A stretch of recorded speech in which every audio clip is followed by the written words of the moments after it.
لایه‌های تاریک و ترسناک حقیقت و افسانه ها، حقایق باور نکردنی و ناشناخته های طبیعت. اگه تو هم به این دنیا علاقه داری، با من همراه باش.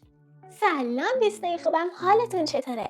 امیدوارم که عالی باشین. بریم سراغ اولین ویدیوی چنل من. چون اولین ویدیوی چنلمه، قراره توش یه توضیح مختصر کوتاه درباره خودم و محتوایی که قراره توی چنلم بذارم داشته باشم.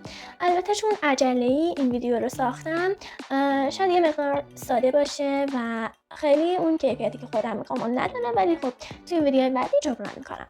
اول از همه بریم سراغ خودم معرفی کنم. من نیرا هستم، البته اسم هنری مینه و اینکه همونطور که توی دیسکریپشنم نوشتم من کمبینا هستم و خب به خاطر این موضوع یه سری مشکلات دارم، چالش ها دارم، ولی این نمیتونه مانعی برای این باشه که من بخوام به مسیرم ادامه ندم و سعی نکنم به اهدافم برسم.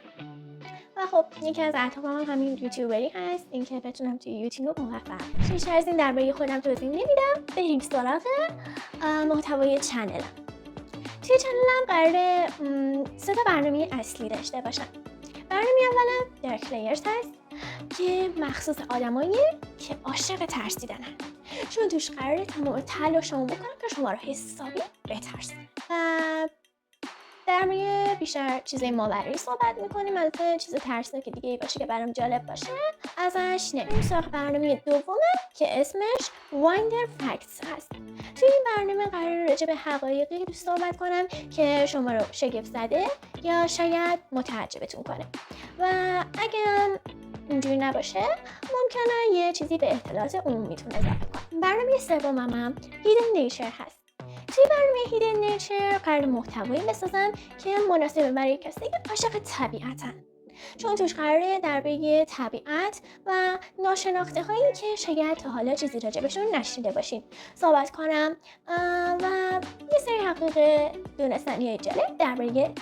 خیلی خوشحال میشم که ازم حمایت کنید و بهم انگیزه بدین تا بتونم با قدرت بیشتری ادامه بدم. اگه به این سبک محتوا علاقه دارین، با من همراه بشین و سابسکرایبم کنید، زنگوله رو هم فعال کنید تا ویدیوی بعدی رو از دست ندین. تا ویدیوی بعدی، فعلا خدا نگهدار.